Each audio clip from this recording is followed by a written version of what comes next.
ചൂടിയിടമാകെ ഒന്നീ ബലി കൈക്കൊള്ളുക കാണേമായ ചെമ്പട്ടൊളി ചാത്തിയ പൂമങ്കെ തുമ്പക്കടലാറ്റിയ കണ്ണാളെ നന്മക്കുടമേകുകയമ്മേ മായ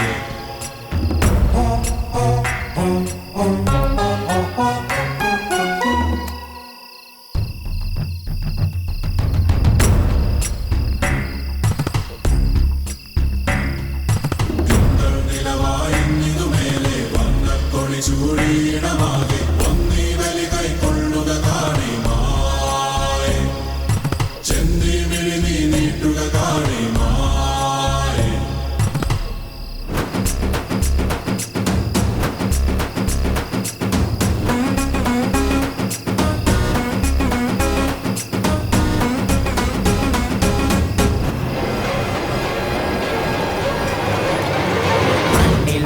ദിവസം ഇങ്ങോട്ടേ എണ്ണമെത്തിയനിയ ചക്ക വീണു മുയൽ ചത്ത പോലെ ഇനി എപ്പോഴും നടക്ക ഇങ്ങോട്ടേ നിന്റെ അന്ത്യമനിയ രാവിതൊന്നു മാത്രം നിനക്കായി ബാക്കിയുണ്ടി തനിയ മേലെ നോക്കി ഇനി താരമെണ്ണു അതിനില്ല പോലും സമയം കണ്ടെത്താൻ വേറെ എന്തു വഴി നീ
Hi, have a nice day.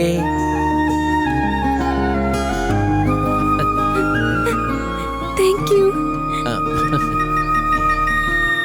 അല്ല നടുവേദന മാറിയോ? ഞാനത് മറന്നു. മറന്നോ? അല്ലല്ല, പറയാൻ മറന്നു. അത് ഇന്നലെ ഒരു 10-12 നടുവേന പോയി കേട്ടാ. ഒരു പ്രശ്നമില്ല, നടുവെച്ച് ഞാനിപ്പോ എന്തും ചെയ്യും. അപ്പൊ പിന്നെ പോകാം അല്ലേ? രാവിലെ തന്നെ നിന്റെ പണി തീർത്തേക്കാം. എന്ത് പണി? പോസ്റ്റ് ഓഫീസിലെ പണി. അതൊക്കെ ഇപ്പോ സാറൊക്കെ ഇനി എഴുന്നേറ്റ് വരണ്ടേ? സാർ എഴുന്നേറ്റ് റെഡിയായി നിനക്ക് വേണ്ടി കാത്തിരിക്കുക. വാ. എന്റെ ബാഗ്. ബാഗ്.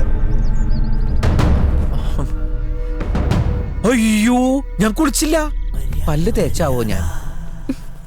ബൈ.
അവൻ കുളിക്കാൻ കയറിയിട്ട് മണിക്കൂർ 2 കഴിഞ്ഞു. പുറത്തിറങ്ങാതെ നമ്മളെ കുരങ്ങളിപ്പിച്ചോണ്ടിരിക്കുക. പുറത്തിറങ്ങിയാൽ അവനെ വെട്ടി കൊല്ലുമെന്ന് മനസ്സിലായി. അതും എനിക്ക് മനസ്സിലായി. പിന്നെ എന്തിനാ വെച്ച് താമസിപ്പിക്കണേ? അവനെ വരച്ച് പുറത്തേക്ക് എറിയട്ടെ. വിധിയെ തടുക്കാൻ ആർക്കും കഴിയില്ല. ഈശ്വരൻ അവന് വിധിച്ച ആയുസ് ഇന്ന് ഇവിടെ വെച്ച് തീരും. ഇന്നത്തെ ദിവസത്തിന്റെ പ്രത്യേകത മറന്നോ? ഇന്നാണ് നിങ്ങളുടെ ഇളയച്ചനെ വെട്ടിക്കൊന്ന ദിവസം. പക തീർക്കാൻ ആ ദിവസം തന്നെയാണ് ഈശ്വരൻ നമുക്ക് തന്നത്.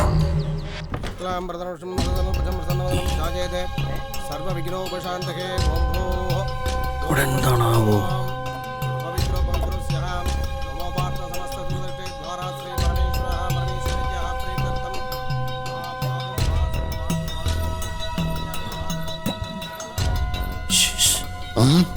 എന്താ ഇവിടെ ഇത്ര ആളുകള്?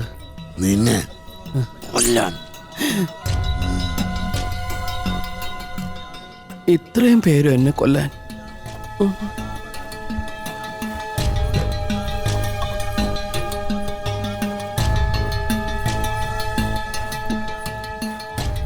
ഒരുപാട് നേരം കുളിച്ചെന്ന് തോന്നുന്നു. ഞാൻ നന്നായിട്ട് തേച്ചൊരച്ച് കുളിക്കും. കാക്കക്കുളി എനിക്ക് പതിവില്ല. അല്ല, എന്താ ഇവിടെ ഇങ്ങനെ ആൾക്കൂട്ടം? ഇന്ന് ഞങ്ങളുടെ ചെറിയ മാമ മരിച്ച ദിവസാ. എപ്പം മരിച്ചു? 30 വർഷങ്ങൾക്ക് മുമ്പ് കൊല്ലപ്പെട്ടതാ. ആരെ കൊന്നേ?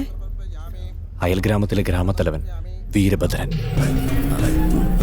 ശത്രുവിനെ കൊന്ന് മരിച്ച ധീരനാ ഞങ്ങളുടെ ചെറിയ മാമൻ. ഈ ദിവസം ഇവിടെ വലിയ പൂജയും ബലികർമ്മങ്ങളും ഒക്കെ നടക്കും.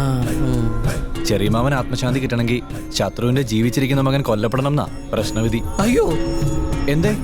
അല്ല, അയ്യോ ഭയങ്കര അല്ലേ? ആ അതെ അതെ. ചെന്ന് ചെറിയ മാമയുടെ ആത്മശാന്തിക്ക് വേണ്ടി പ്രാർത്ഥിച്ചിട്ട് വാ. അല്ല, അതിന് ഞാൻ ഈ കുടുംബത്തിലെ അംഗമല്ലല്ലോ. ഉടനെ അംഗം ആകുമല്ലോ. ഇപ്പൊ ഒരു അംഗത്തെ പോലെ ആണല്ലോ. കൃഷ്ണ പ്രാർത്ഥന. കൃഷ്ണയൊക്കെ പ്രാർത്ഥിച്ചു. രാമചല്ല. അത് എന്നാ പിന്നെ നമുക്ക് എല്ലാവർക്കും കൂടി ഒരുമിച്ച് കോറസായിട്ട് പോയി പ്രാർത്ഥിച്ചാലോ? ചെല്ല് രാമോ. ഞാൻ എന്ത് പ്രാർത്ഥിക്കാനാ? കോറസേ. മര്യാദ